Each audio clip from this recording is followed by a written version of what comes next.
Chapter 5. An Argument and an Arrival. I arrived home in the first week of September. I had sent letters and the servants were already dressed in black. My journey to Italy seemed like a dream. I was glad to be home. I was responsible now for the house and estate. I had to look after them as Ambrose had done. I wanted to do my work well. My godfather, Nick Kendall, visited me as soon as I got back. He brought his daughter, Louise, with him. Nick Kendall had come to explain Ambrose's will to me. "The house and the estate will be yours when you are 25, Philip," he told me. "But for the next 7 months, I am your guardian. If you want money, you must come to me. Of course, I hope one day you will marry. This place needs a woman, Philip." "I want no woman," I said. "Ambrose married, and it killed him." "My cousin Rachel left Florence the day after the funeral," I went on. "Signor Rinaldi told me. She took all Ambrose's things with her, like a thief." "You must not call your cousin's wife a thief," Nick Kendall said. "If Ambrose had changed his will when he married, everything would now belong to her. I am surprised that your cousin Rachel has not made a claim." "A claim?" I cried. "But she was the cause of Ambrose's death." "Nonsense, Philip," said Nick Kendall. "Ambrose died of a brain tumor. That is why he wrote those terrible letters." "I don't believe it," I said.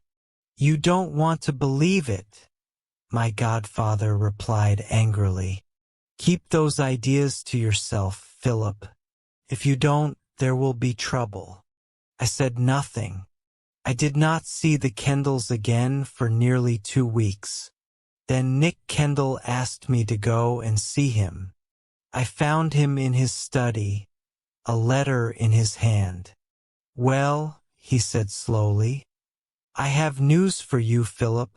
This is a letter from your cousin Rachel. She has come to England with Ambrose's things. She asks for nothing.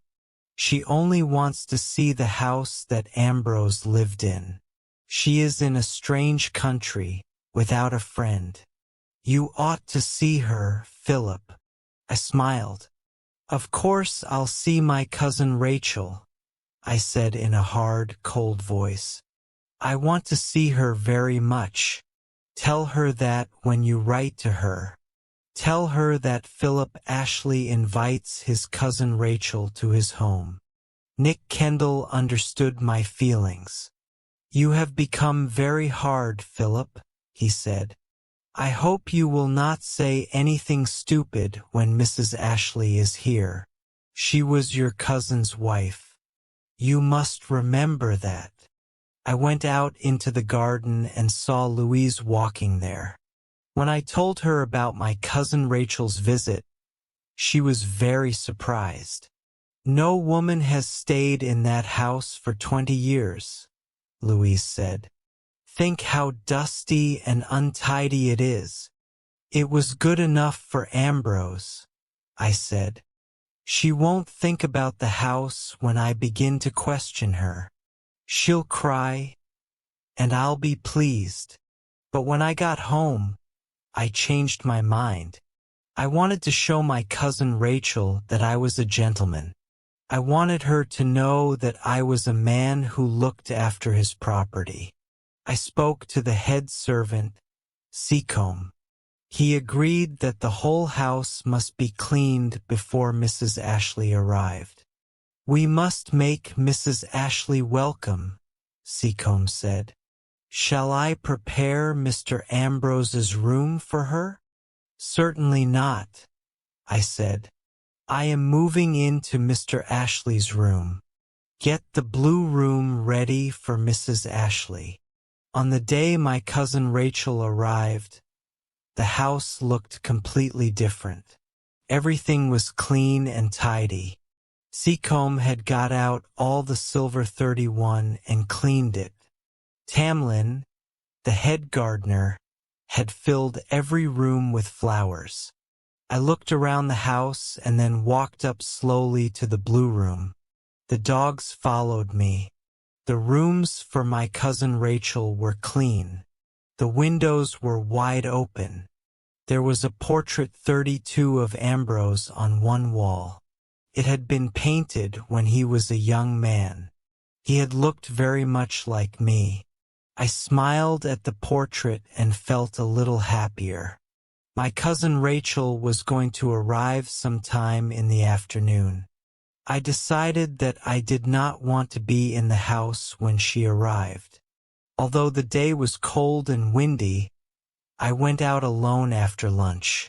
I walked until I was tired. I did not return until after 6 o'clock. There was a fire in the library, but the room was empty. I pulled the bell and rang for Seacombe. "Madam has come," Seacombe said. "She is tired and is having some food in her room. She will be pleased to see you after dinner." "Where is her luggage?" I asked Seacombe. "Madam has very little luggage of her own," answered Seacombe. "It has been taken upstairs to her room. All of Mr. Ambrose's boxes have arrived with her. We have put them in your room, as she asked." So I had my dinner alone and drank a glass of brandy. Then I went upstairs and knocked at the door of my cousin Rachel's sitting room. A quiet voice answered my knock.